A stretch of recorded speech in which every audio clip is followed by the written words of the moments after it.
Hi, everyone. I'm Bud Mishkin, and welcome to yet another edition of the National Yiddish Theater Folksbiene live program, a great program that's been going on remotely during this time of the pandemic. And it is a real treat to be joined today by two of the co-founders of the Klezmatics, Lorin Sklamberg and Frank London. 34 years ago, the Klezmatics were formed in 1986. And quite honestly, when many of us think of klezmer music, we think initially, there's a whole world of it, of course, but we think initially of the Klezmatics.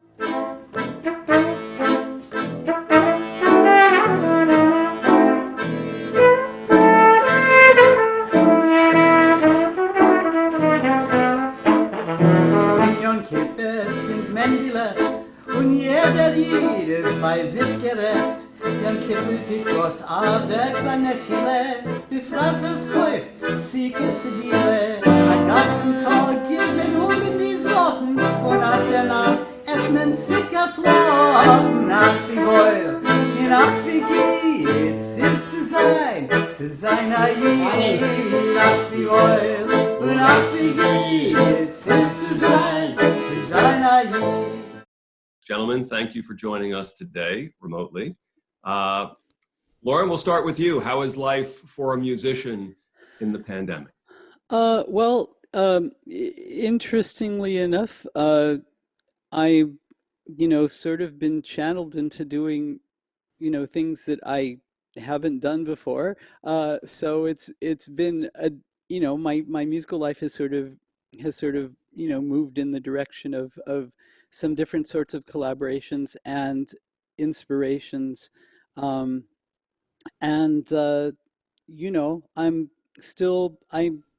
my other hat is that I'm the sound archivist at the YIVO Institute for Jewish Research. So I've also been doing that work, but remotely for the most part. In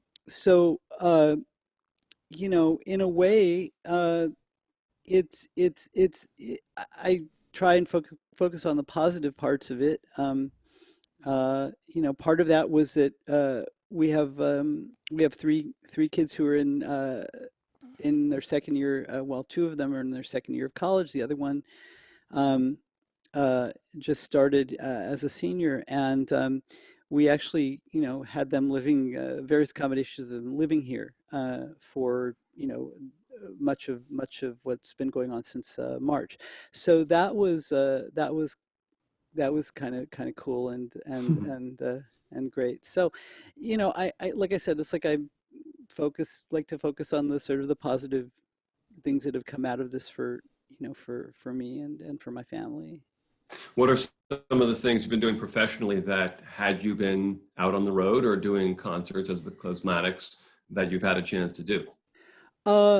I've written a song or two. There's been one of the things that's happened is that the pandemic has inspired different groups of in my case Yiddish singer or Yiddish musicians to come together in different sorts of ways, in forums and in collaborative efforts via Zoom and such. So I involved in a singing consortium of about 35 singers who were presenting concerts online. Twice weekly. So I did that. I've done some collaborations with and it allows you, even though you can't do it at the same time, it allows you to have collaborations with people who live very, very far away. I have friends who were because of circumstances who they live in Berlin, but they ended up spending months in Scotland. So I ended up doing some stuff online with them. The band has created a music video remotely, and also we were able to play our first socially distanced concert actually in person for a very appreciative audience in Connecticut, which was very, well thought out and planned and such. Um, and the other thing is that the band, our band, the Klezmatics, we decided a couple of weeks ago that we would uh, have each of us take on once a week, making some sort of post on Instagram and Facebook and sharing it. So that's given me the opportunity to prepare some little musical things, and in my case, related to what's going on. I I did one song where I took a Yiddish theater song about women voting that was written in the 1920s, and I changed the words around and made it about that we need to vote now. And I also did a tribute to Ruth Bader Ginsburg this past week. Wow. So so those are the things that I've been up to, and the band's been up to. Frank, how about you? The notion, at least initially, of not being able to play out in front of live audiences. I think we know the answer to this question, but as someone whose life is about music, and part of that is a reaction from an audience, what was that like, at least in the first several months of the pandemic before you had this first socially distant concert? It's interesting you asked the question that way, Bud, because that particular thing, the audience reaction, is not the thing that motivates me and my art and music, and it's not the thing that I miss. I mean, my life is totally upside down, different than it's been in my over 40 years of being a professional musician. I've never been in my home or in any one place for 6 months ever in 40 years. Um, Generally, I spend over half the year traveling and performing. Uh, it's For me, audience is a conversation. So in a sense, the conversation we're having now is the same as playing in front of an audience in terms of that. But it's the actual playing with other musicians that I miss. Of course, also I can't make a living, which came from playing and performing. So the traveling is gone. The being at home. Thank God, my family. We realized that we actually really like each other. So that's been maybe the biggest gift. Is like, even though we've never been together as a family for 6 months in a row, it's we actually get along really well, and it's really great. We watch lots of movies and we cook lots of food, so that's a gift. But yeah, what's been hardest is not playing with people and not making a living. And what's been most different is that and not traveling. So it's crazy, but it is what it is. And as Lorin was saying, it has forced me and into new directions that I didn't expect. I don't, I'm not someone who's going to say, oh, it's so much, I'm so glad this happened so that I could do that. I mean, especially I was just talking with someone that people are already forgetting how it was in New York back in March and April, how insane it was, where, I mean, you talk to people in other places and they didn't understand it, and all these crazy lunatics who think that this is some conspiracy, and they don't know about the hospital rooms being flooded, and friends of ours who sadly either got sick or even some passed away prematurely from this. So, and now it's almost forgotten, but no, it's not like there's anything good about this situation. But No. we're creative people, and I think the need to be creative didn't go away for 1 second, and I put my focus and energy mostly into, I taught myself. I've never done home recording before. I've never made a video before. I've probably made, in one way or another, about 30 or 40 video pieces, klezmer, not klezmer, Yiddish, not Yiddish, things where it's the musicians being filmed like a live concert or like a filmed concert, to collaborations with artists in different genres and making it. I've made things with painters. The Klezmatics were supposed to have been playing with the Dance Theater of Harlem at City Center. That got postponed, canceled.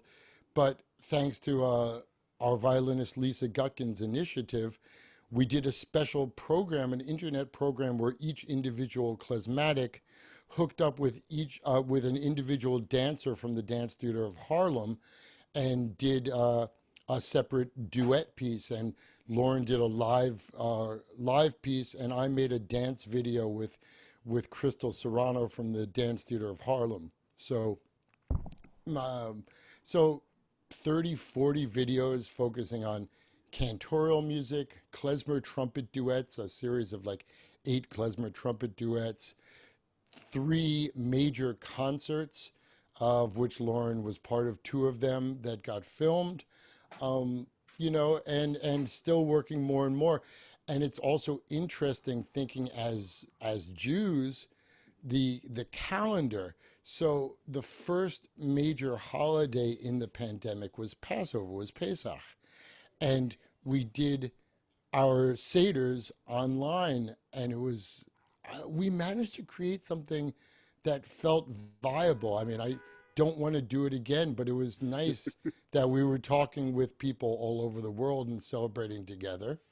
And I made a video with Sarah Gordon of a Yiddish Passover song, Often Kneel, and I made a couple. I've been making trumpet cantorial videos that go with the holidays. So I did some Passover stuff, and just this last week, partially for what Lorin was saying, the Klezmatics weekly thing, I did a Rosh Hashanah piece with shofars and the music and text of Barosh Hashanah. And then just today, I've just dropped my sort of psychedelic Kol Nidre on the world. So you know, so it's like secular stuff, Jewish stuff, Yiddish stuff, art world stuff, just trying to be creative. And that's the thing that I learned that about myself, is that the thing that drives me, it's not like the playing before an audience. I think that what drives me ultimately is being creative at every moment. The world could always use another psychedelic Kol Nidre. I think it could. I just even love that expression. But when you say another one, hold on. When you say another one, were you perhaps referring to the Electric Prunes' first psychedelic Kol Nidre in 1964? I think you were. Yes. I'm a terrible liar. So I would love to sit here and say, yes, it's in my notes, the 1964, no such luck, let's put it that way. I did watch something online, which was a lot of fun, and that was you did a rooftop concert this summer. And as a diehard Beatles fan, I'm always happy to watch a rooftop concert. It evokes something wonderful.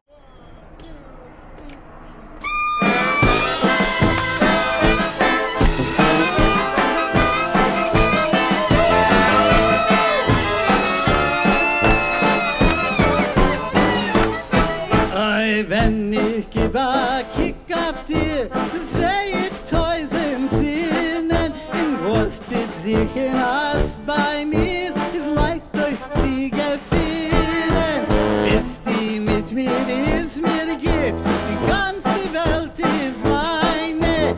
Jede Schuh ist am Minute, wenn ich kick in die Augen deine.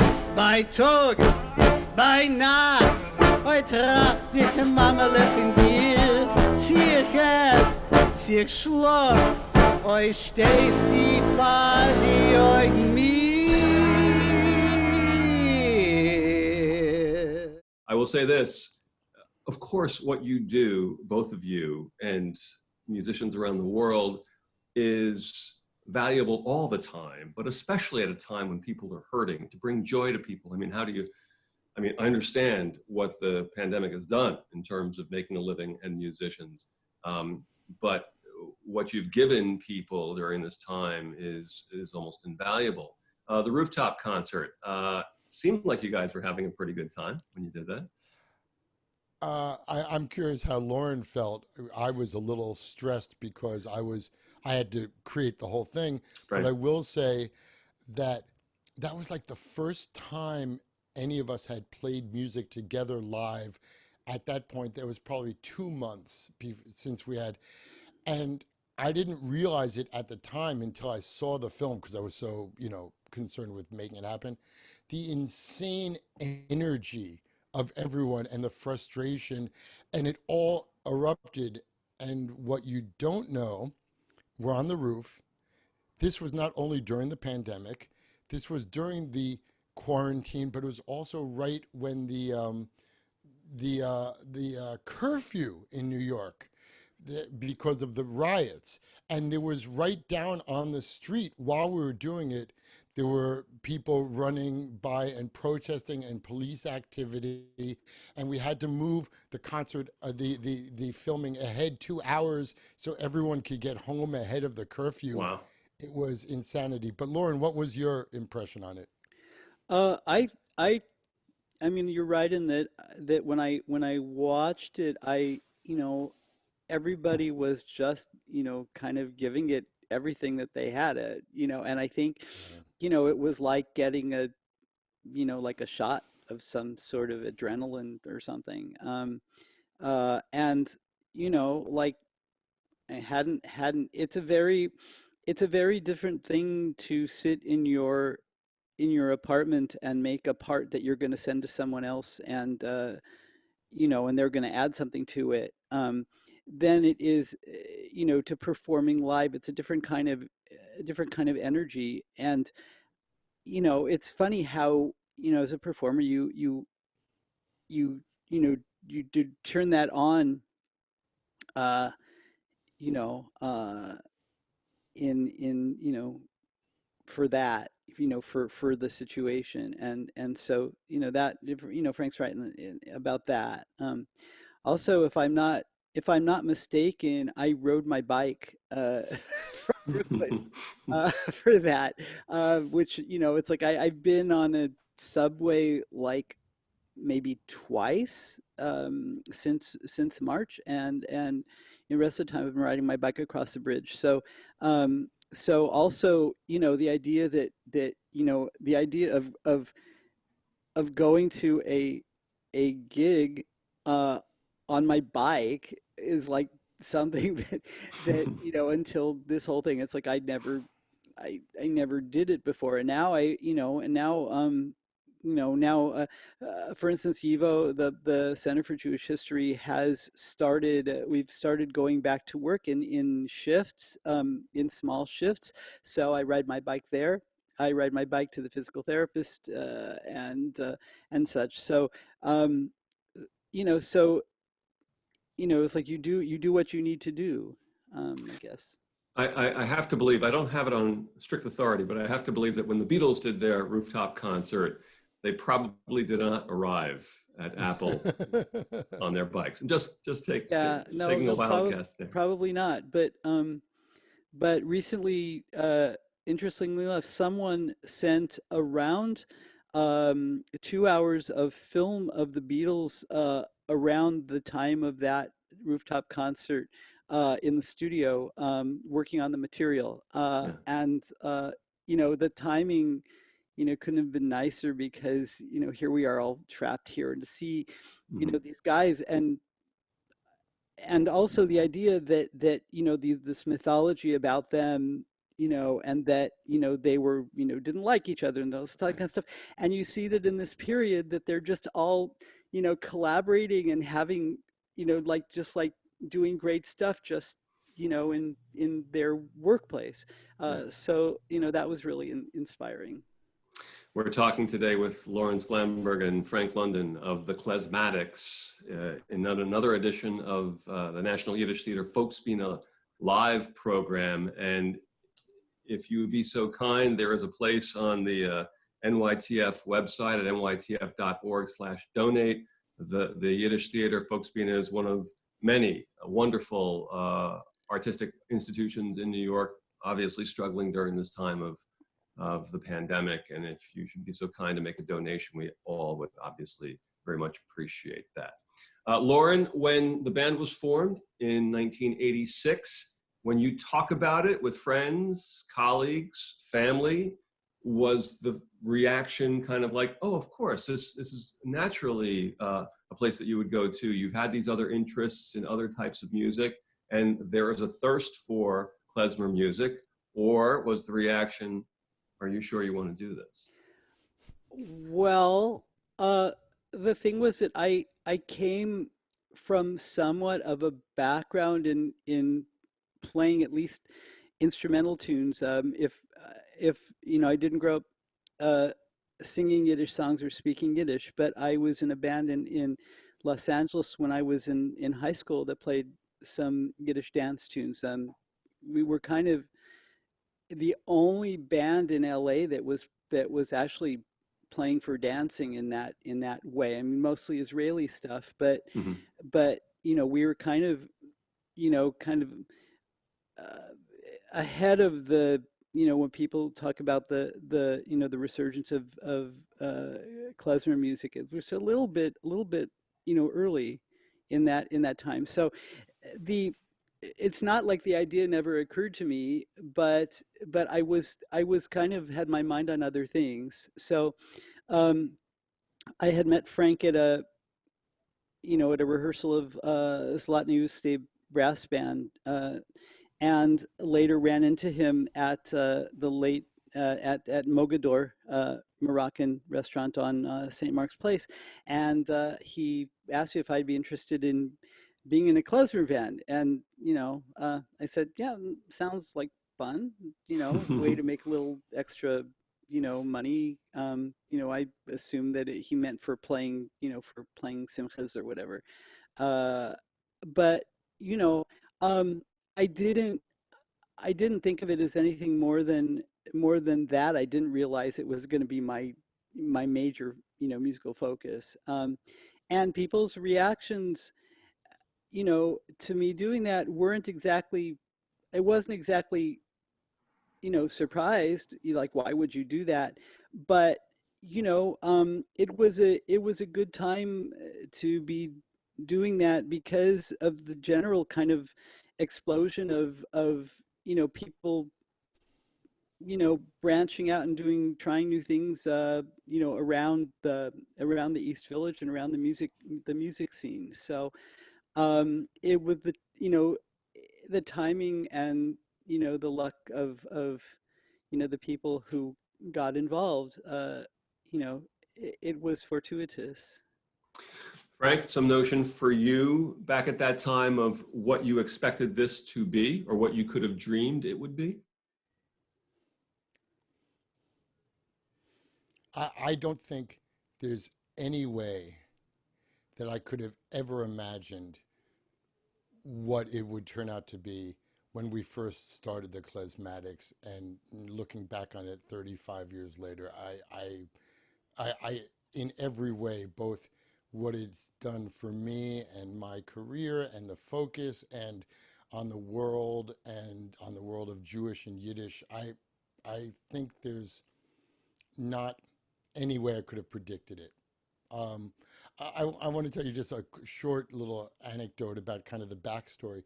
So I did not grow up with any Yiddish music or culture in my life or language. Jewish, yes, but classic 1950s and 60s Long Island Reformed Jewish, which was a very American sort of cultural experience. And I use the word cultural uh, with all facetiousness because there was really nothing cultural about it. Um, and looking back, I have discovered that the two uh, uh, momenti mori of Yiddish culture in my entire childhood, which I didn't understand what they were, was a single 45 RPM record, the only, in our collection of rock and roll 45s, of Mickey Katz doing uh, a bad Yiddish parody of "You Belong to Me," flip side of "Feet Up, Pat 'em on the Pippic." I had no idea what Pippic was. I had no idea. So that and a copy of Leo Roston's "The Education of Hyman Kaplan." These, and only later did I realize where these fit in. That was the only thing. I get to college, I'm playing all sorts of music. I get introduced to a group of musicians and music playing klezmer. We ended up forming the Klezmer Conservatory Band, dedicated to kind of recreating this old music. That was my early education. That starts in 1980. I come to New York in 85, and by 86, we start the Klezmatics. And as Lorin said, we just thought we would play simchas and make some money and have fun because we all like the music. We get our first big gig in Europe in 1988. We go to Germany for a festival, and a number of things happen. First of all, we realize that we are being picked to be the face of klezmer and Yiddish music in the now newly nascent world music scene. And that's a whole nother story, but that's who we are. And then the people who put on the festival also are a record label and a booking agent. And they say to us, if you make records, we will put them out and we'll book you on tours, which they did, Piranha Music. And the famous moment is where the head of that, Borkowski Akbar, says to the Klezmatics, he says, you know, you guys are young gals, you people are young, you're from New York, you have all these other influences. Why don't you put your own spin on the music as opposed to just copying it? And basically he's saying, if you do that, we'll support you. So that happened. And in 1990, when we put out Rhythm and Jews, it just changed everything. And our whole goal from that point in every step forward is to put ourselves into the music and the culture. And I just want to take one moment to kind of tie it together with you all, but with the National Yiddish Theater Folksbiene, and the scene at that time when we came into it. Because being young, and especially me, kind of, arrogant and naive as most young people are, I had no idea the history and the culture. And very early on, because we were doing this, I very early on met Zalman, director, and Adrienne Cooper, the late Adrienne Cooper, the great singer, actress, activist, teacher, and dear friend. And so we've known them for nigh on 35, 40 years. And it's very interesting where we met and how we influenced each other. Because just to put it overly simple, and it's not this simple, they both grew up totally enmeshed, enriched, or what's the word I'm looking for, in this tradition and culture. And they have so much knowledge, and they bring so much. And in many ways, they were the people keeping it alive in that very difficult transition period where the older generation was passing on and the younger generation was going elsewhere. And they were both performing it, doing it with integrity and knowledge. And they taught us, like Adrienne in particular, taught us so many of the songs that have become the Klezmatics anthems, like Alla Breeder, a socialist Yiddish anthem, or Schneerla Perla, a song about looking through a Jewish lens at bringing like redemption to the world. They taught us this, and we learned so much. But I also think in our way, we taught them things because we were being ourselves and not so tied to the tradition, and we were finding our own way. I think we encouraged them to stretch and start doing things in a more creative way. And it's been an incredible symbiosis, and it lasted, well, with Adrienne until her passing and beyond. And with Zalman to this day, because we are still, well, we're talking to you.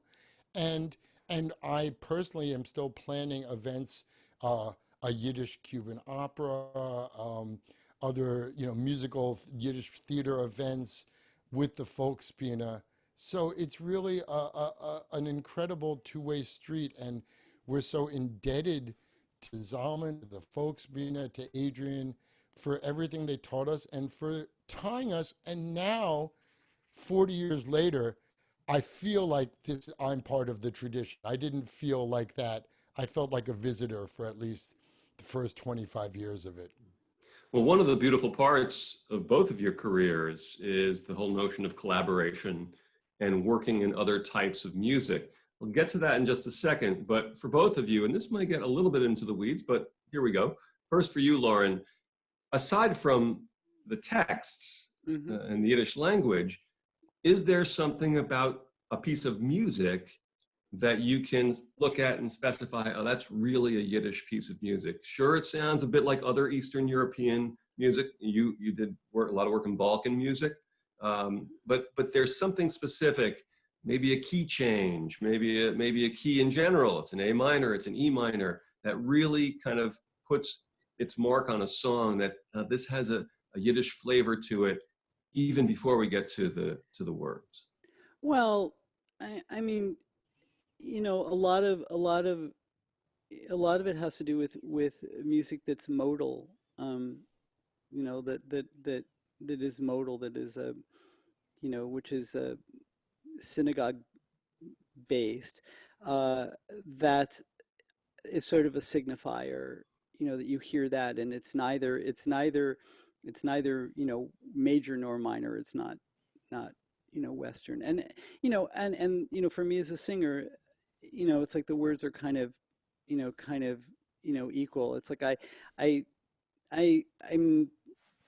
it's like with the band, early on, we sort of had a kind of an agreement that as songs became more important to what we were doing, that we would only sing things that we cared about or that had some sort of personal resonance for us. So so Frank was talking about Adrian with those particular songs. You know, my my exposure to those particular songs was I heard them and I said, well, it's I know that there are all these sort of chestnuts that people do over and over and over again, but what about why don't people know these songs? Why I it's like I there was a documentary about Linda Ronstadt. I actually went to see it with Adrian's daughter. Went to a very practically empty movie theater to see it, and she talks about how, as far as what she's saying, that this when she would hear songs, she said the reason the way I pick the songs that I'm going to sing is that I feel like I will die if I don't sing them. And I don't think I feel anything that extreme, but I think that I'm really sing things that that I want to sing that have some sort of personal resonance. And I think that's part of the thing about what makes something sound Yiddish to me is that some sort of either in addition musically, either something that strikes me emotionally, I would say, in addition to the sort of the modal thing. Mhm. And very often if you take a piece of music and it you separate it from the text and you listen to the tune, um, it's like pretty most of the time you can say that that's a Jewish tune, even if you can't necessarily articulate what it is that makes it Jewish, other than a modality. And there are Mhm. plenty of Jewish tunes that borrow from other places.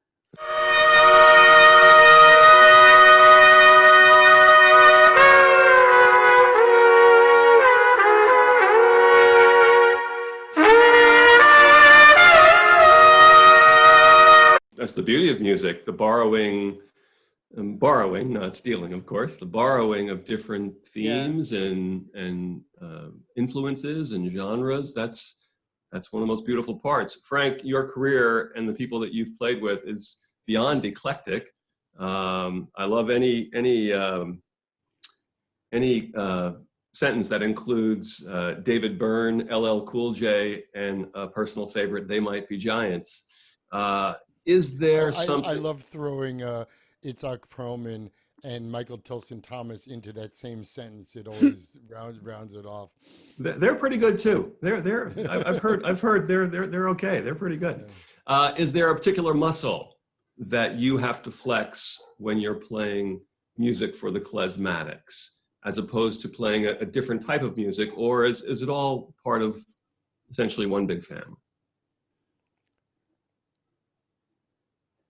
The key for me to everything. How's that? How's that for a start of a sentence? The key to I need to everything. get a pencil here. Yeah, This is yeah. gonna. No, it's easy.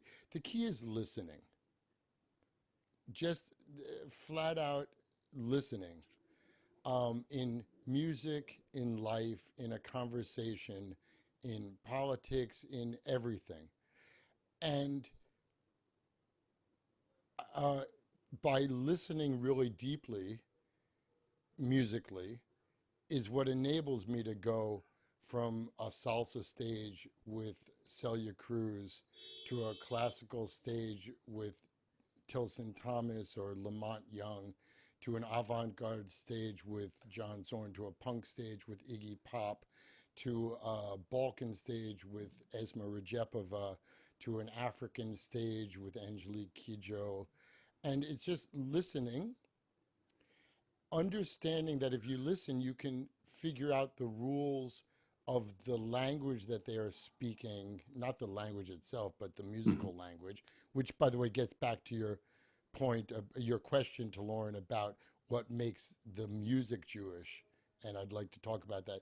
But you listen, and as best as you can, learn what to do to be a part of it. So your question was about the klezmatics, and there's not really a particular answer except that um, it's listening to those people. But the interesting thing is, having played with more or less the same six people for almost 35 years. I mean, the youngest, newest member of our band is Richie Barshay, and he's already been in the band for 15 years or something like that. And of the six Klezmatics, four of us were on our first recording. So, we've been playing together so long that it's a very interesting way we listen to each other, because we both know what everyone is going to do, but we actually structured the band in many ways musically around the idea that we always have to listen to each other. A lot of our arrangements are built in freedom and flexibility, and things can make left and right turns at different points that aren't expected, and then all of a sudden go to the parts of the text that we have to do, which are very well composed and practiced, and we can just make these sharp right and left turns. And so it's the same as being any stage with any musicians in terms of listening deeply, but it's with a group where we have this incredible common language. Mhm. And the funny thing is, we could give a concert. When we went to that concert this summer in Connecticut, we hadn't played together in 3 or 4 months. We walked on stage and played an hour and a half concert without thinking about it. But we actually have 4 or 5 concert programs of about almost an hour and a half, 2 hours each, which we can basically do with either no rehearsal or a little touch up in a sound check. So we have this incredible re- repertoire and history, and it's amazing. So we have an entire Hanukkah show. We have an entire with Woody Guthrie songs. We have an entire Woody Guthrie show. We have an entire Passover liberation show with the Prince of Kosher Gospel, Joshua Nelson. We have, it goes on and on. And so it's an incredible ability to just take it and be present, and it's great. I've seen a number of your shows, and I've seen the Guthrie show. I grew up in a household where Woody Guthrie was, he was on the musical Mount Rushmore, and Yeah. so the Guthrie show is terrific. I mentioned collaboration earlier, and you've both had such interesting collaborations and projects throughout your career. Frank, we'll start with you. Obviously, can't mention all of them, but one of them that I found particularly interesting is, since I studied at first high school and then a college student in what we now call the former Soviet Union back in the 1970s, and then returned as a musician to help lead services and do some music for emerging congregations after the fall of communism in the 1990s. You did a musical theater piece about the Soviet Yiddish theater called Green Violin. Tell us a little bit about that, how that came to be. Great. Happy to. Happy. And by the way, my collaborator on that, Elise Thoron, who's also the writer of Hatue, Memory of Fire, which is my Yiddish Cuban opera, keeps on saying that Green Violin is something for the Folksbiene to look at one day. So maybe that'll happen. That was an unprompted pitch by me. Let's put it that way. Unprompted pitch. Yeah. I respond. And before I answer, I want to throw just a different aside to something you said in the question. And then I'll get back to the question. One of the many historical things that you couldn't plan about the Klezmatics career that happened, couldn't have planned it, is the fact that we broke onto the world stage in 1988 in this concert in Germany. The wall falls down in 1989, and being that we're already posited as the klezmer Yiddish band and as a young political one, and a Jew positive one, and a gay positive one, and all these things, we are among the first band playing Jewish music that goes into all these former Soviet countries. In 1990, 91, 92, we're touring, we do a tour of East Germany, while at the end of it being East Germany. We go into Hungary, where we have the most incredible concert maybe of the Klezmatics career.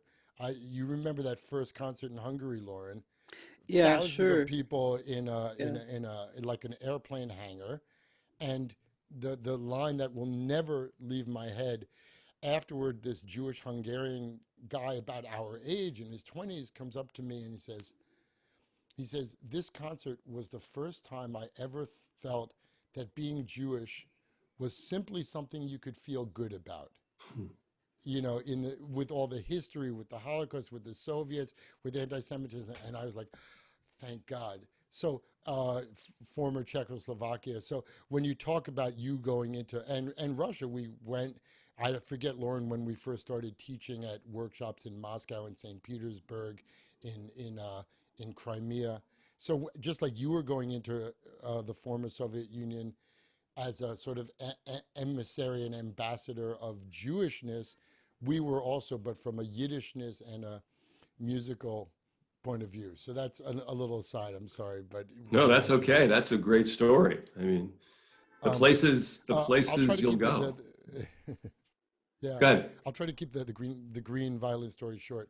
It actually came out from Elise Thoron, who's a writer. Well, she's both, but she's a writer in this case. And Rebecca Teichman, who, just to make a full circle, created and directed the show Indecent, for which she won a Tony for Best Director, and which Lisa Gutkin, our violinist, co-wrote the music. So that's just a full circle there. So they got commissioned to put together a piece about the Goset, the Soviet Yiddish theater, its main actor, Solomon Michoels, and the guy who happened to paint all the sets for the Goset, some guy named Marc Chagall. And it was based off a famous backdrop he made for this Goset of the Yiddish theater, and they made an entire, and it shows a green violinist, but they named the piece Green Violin. And it's the story of these two characters, Chagall and Michoels, one of whom stayed in the Soviet Union and the other whom left and became a refugee. And what happened, and Mikhails eventually gets killed by Stalin, uh, and Chagall leaves, but his heart is always broken to a certain extent that he can't go back. Hmm. And we had the pleasure of not only doing that in Philadelphia, and it won some awards, but we did another version of it in St. Petersburg. And it was really a joy for me in that piece because, and here's the fun part, because it was a musical about a theater troupe. We told the story, but in it we framed three famous Yiddish theater productions. We recreated scenes, famous The Agents by, I'm pretty sure my brain is off. I think it's Isaac Bashevis Singer who wrote The Agents. If I'm wrong, I'll shoot myself. The Travels of Benjamin III by Menachem Mendel Svorim, and their famous Yiddish version of King Lear, Kennig Lear, with the famous line translated and improved into Yiddish. Um, and I remember talking to Elise, this is another great moment, when we were first working on it, and I said, because we did this show, and this goes to a big question about doing Yiddish theater. Do you do it in Yiddish? Do you do it in English? In Green Violin, we decided to do the whole thing in English. And so I said to her, so for The Agents, do you have an English translation of The Agent? She goes, yes, I do. And I said, and for The Travels of Benjamin III, do you have an English for that? She, yes. And I said, and for the Kennig Lear, for the King Lear, do you have an English translation of the Yiddish? And she looks at me, it's like, yeah, it's called Shakespeare. So it was amazing because, and this maybe ties it all together, Yiddish theater in the 20s and 30s was the most radical theater on the planet.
Amongst the most radical. I can't, you never, nothing is the most, but amongst it, it was so modern.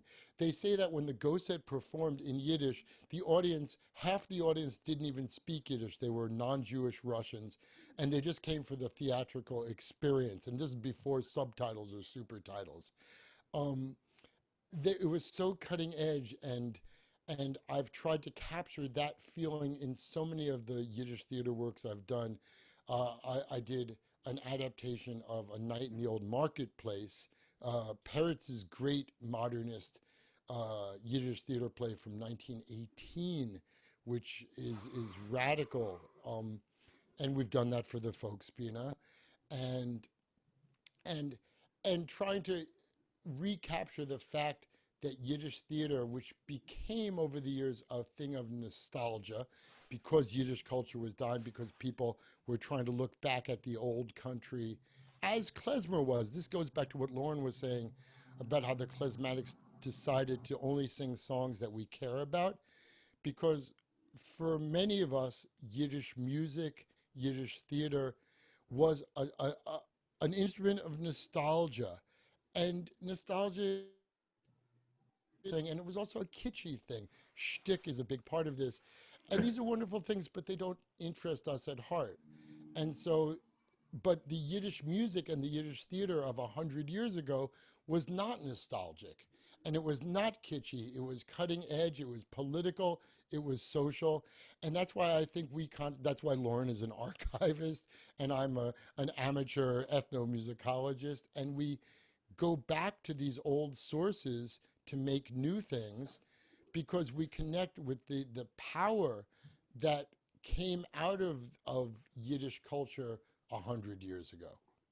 We're talking with Lorin Sklamberg and Frank London of the Klezmatics here on the latest edition of the National Yiddish Theater Folksbiene Live program. If you'd like to make a contribution, we would so appreciate that to one of the great artistic institutions in New York City, the Folksbiene, at the website nytf.org/donate. Lorin, among the many collaborations you've done, one that stood out to me as someone who's of Eastern European Jewish background, I could sit and listen to Irish/Scottish/Celtic music all day. And when for my 50th birthday, my wife took me to Scotland because of my favorite movie, a Scottish movie named Local Hero, with amazing Scottish music by Mark Knopfler. Yeah. One of the collaborations that stood out for me was your collaboration in Yiddish and Irish song traditions. Yeah, with Mishkin. Yeah. Tell me a little about that. When was that, and how that came to be, and what you got out of it? It was after Susan had been involved with our work with Woody Guthrie lyrics, and we'd done two recordings, and she toured with us in that program, and the two of us just love singing together, and so we decided that we wanted to do something that explored both of our musical folk heritages as far as songs go. And through my work at YIVO, there had been a songbook published posthumously of that Ruth Rubin had been preparing for publication when she passed away, and it took several years for it to finally be printed. But we sort of, that was sitting there, and it was sort of like, with other songs of, to use a Klezmatics as an example, where here was like a treasure trove of songs that basically no one knew. So so we decided to start looking at songs. Virtually all of the Yiddish songs come from that collection of Ruth Rubin. The Irish songs were a combinations of things that that Susan found, and we already had this sort of connection between Irish and Yiddish music in the band, because both Lisa and Matt Dario, our reed player, were both also in the Irish music scene, and were in a band together and such. And in fact, it was through them, I think, that we met Susan. So the two of us just started collecting material and going to Susan's apartment and singing together and figuring out ways to sort of interweave. And we found that that the Jews and the Irish have had the same sort of suffering, because a lot of the songs are not happy ones. So so we found ways of combining them, and that's how it came to be. That's kind of the simple story. and and Susan, we were looking for, at the time there was still a bit of a recording industry. I mean, I don't know what's going on now. There's not, everything is kind of a mess, right? So at that time, it was kind of the tail end of being able to actually make a record for a company. And we had asked some people, and we couldn't find anyone who wanted to put it out, which was kind of crazy because, it's like you would think, right? So she had made some records for this label called World Village, and she happened to offhandedly mention it to to him, and she said, "But I don't know who's going to put it out." He said, "I am." And so so he ended up putting it out, and we ended up calling it Saints and Sadics. Nice. Yeah, and yeah, so that was just you know a, a fortuitous and wonderful experience for me, and for the two of us. In the mid 90s, I was dating a woman who lived in Windsor, Ontario. This is before I was married. And Windsor, Ontario, and she takes me to see in Windsor a Yiddish group from Winnipeg. And I remember thinking, Yiddish music in Winnipeg. Now, I'd never been to Winnipeg, but Oh, that would be Finjon. yeah. So, and it was The, it was spectacular, and it was great. And so, my question to you first, Lorin, and then Frank, and you guys alluded to it with the trips to the Eastern Europe, and especially after the fall of communism, and being there at that time, it must have been memorable. But either from that, or is there another time, Lorin, where once the group is established and you're traveling the world, is there a moment of and a place of, wow, I can't believe that we formed this band, it's found its place, and all of a sudden I'm here playing this type of music for this audience that was either surprising to you or really gave you a moment where you could step back for a second and say, look around like, wow, I'm never going to forget this. Uh, uh, well, hmm. Uh, uh, China. That uh, would I qualify. mean, I would. I try to think, like where we've been, where like we were really, really, really foreign, like where it's like not even a kernel of, you know, of course, when we were in Shanghai, and Shanghai was one of the places where Jews went, during the war, right? Right, right. Um, but other than that, I mean, I would say that, that's the furthest. I guess it's the furthest we've been away from home. And even so, uh, it was a cool trip because we were brought by uh, two English speaking colleges, universities, um, and you know, I mean, we made friends and had this sort of interactive experience with them, which was really great. And the thing is that, music is a great, it's a great way of meeting and having, exchanges with people. And I would say that for me, that was probably the. It is the international language. There's no question about it. Frank, for you, again, you alluded a little bit earlier to some of those shows in Eastern Europe, but is there perhaps a first moment or really the moment for you when you look back that, wow, we're not in Kansas anymore? Well,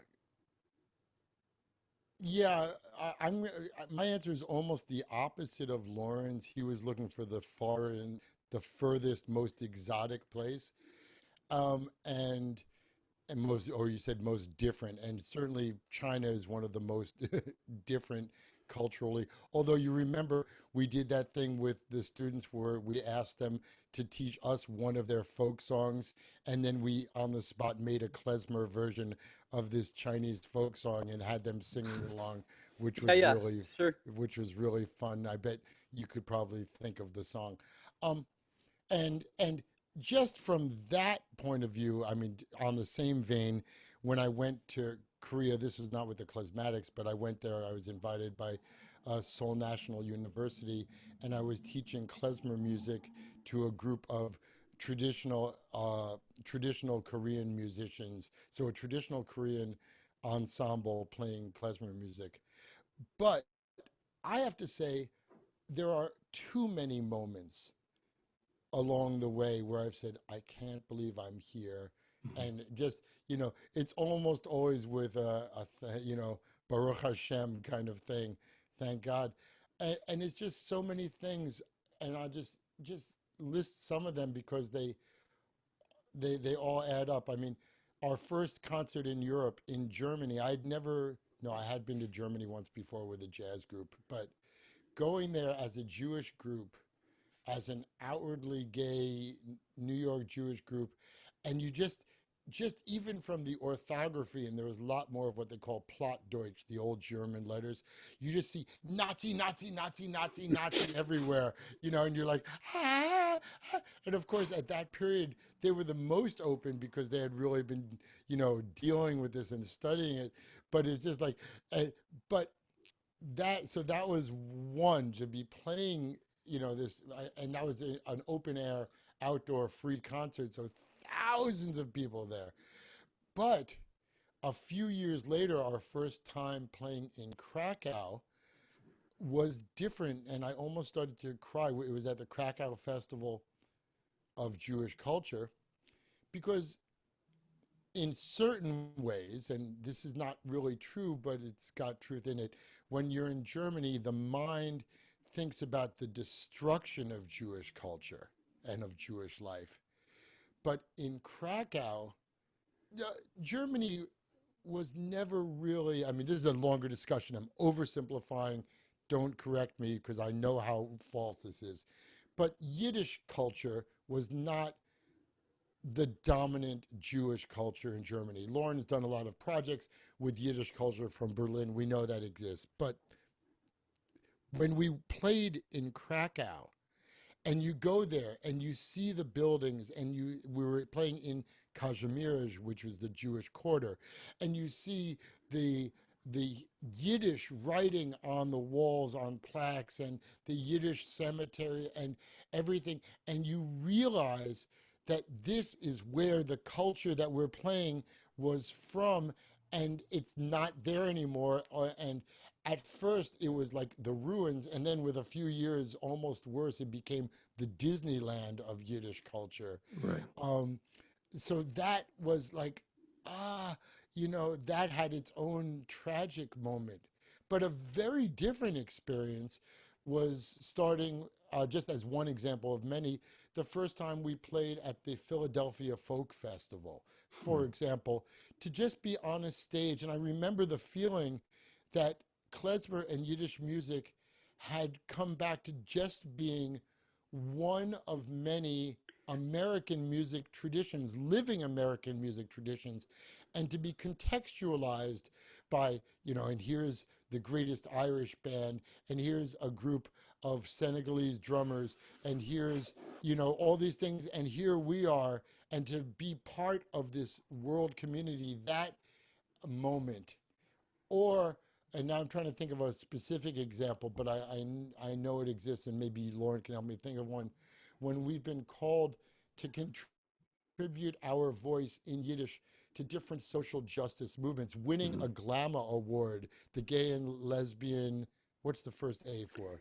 American Music American Award. Music Awards, to be recognized for our work, to be recognized for our work both in the community, getting, let's say, a Lifetime Achievement Award from YIVO, but also to be recognized for our work that has nothing to do with Yiddish or Jewish per se, but our activism in social causes, in different things. Again, to feel like we made a difference of course, the Grammys were a moment like, I can't believe I'm here. That's, that's it kind of, and it's kind of funny because I wasn't going to go to LA because you have to fly out on your own. You don't get paid. I had to turn down work to go there. And I said, I'm not going to go. And my wife and daughter said, you have to go. And thank God they did. Hmm. And, Good. and that moment of hearing our name called, um, you know, and so ultimately it's like a series of these moments, each one having its own particular resonance, sometimes by how foreign we are and yet we're communicating. Sometimes, and sometimes it's even, it's the thing. And the last thing, uh, innumerable concerts, especially early on in our career in the 80s and early 90s, when a Klezmatics concert would have an audience literally from 8 to 80 and actually from 2 to 90. And you had people who would come up and say, I grew up with this music. I love hearing you play it. It brings me back, and tell us their life story, to people who had never heard it, to people who said, oh, this is the music that my parents or my grandparents played for me. And finally realizing after many years that the Klezmatics had established ourselves as part of what they say in Yiddish, the golden akate, the golden Chain. chain, and it's the chain is our tradition, and it's made up of links tying it from past, present to future, and that we have established ourselves as one of the links in this beautiful, glorious chain of Yiddish culture, and we have clearly taken from all those who came before us, put our stamp on it, and gladly see how our work has influenced next generations and next generations after that. And I think just that fact at the end of the day is the one that and I never expected that. And I think Hmm. that was part of your question, is the thing that you didn't expect. We didn't go into it saying, we're going to do this, we're going to reclaim Yiddish music, we're going to make a statement. We just did it because we love doing it and it's important to us. And to realize that we've become part of this great tradition. Zalman was born into it. Adrian was born into it. Eleanor Risa was born into it. And thank God they have continued it and moved it forward. We weren't necessarily born into it, but we've become part of that. And that's very satisfying. Lorin, I'll give you the final word as we wrap up. What Frank says is absolutely correct. You've taken what was in the past. You have a great history as a band, but the music continues both individually and as a band and with collaborations. Can you describe that sense of pride that of the place that the Klezmatics have had and continue to have in this music and in this culture? It's my, well, for me, it's like my life. It's like my life is like focused on this. But also, like the amount of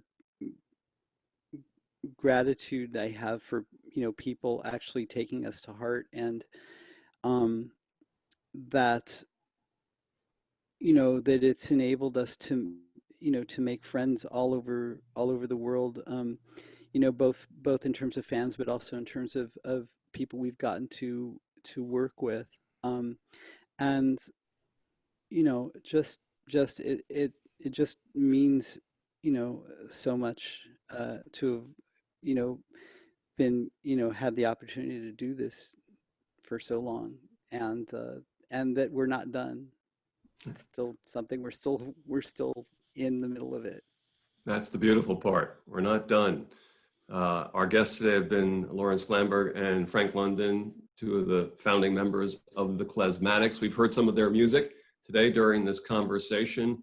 And do yourself a favor. It's always a good time to listen to the music of the Klezmatics and the music of these two gentlemen individually and as part of collaborations, and certainly as part of the Klezmatics. It's always a good time. But up during a pandemic, when we need some lifting, some spiritual lifting, music plays a central role. I know it does in this household. and it does in households across the New York area and across the country and around the world. Once again, this has been the latest program for the National Yiddish Theater Folksbiene Live program. And if you'd be so generous as to give a little contribution, obviously, this is one of the institutions, cultural institutions in New York that is suffering during this time of the pandemic. We would certainly appreciate it if you go to the website, nytf.org/donate. Frank and Lorin, we look forward to seeing more from you online, and we certainly look forward to seeing you in person performing at the appropriate time. Thank you so much for your time today. Schönen Dank. Thanks, bud. Sich schlaf, euch stehst die Pfadi euch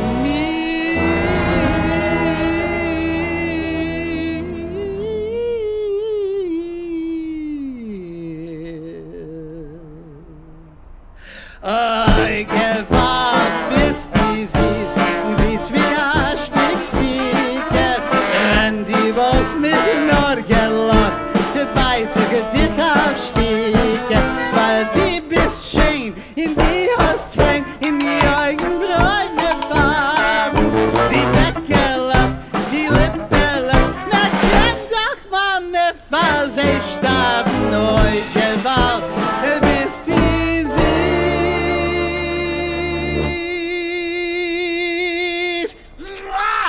Siehst wie ein Stück Sicher.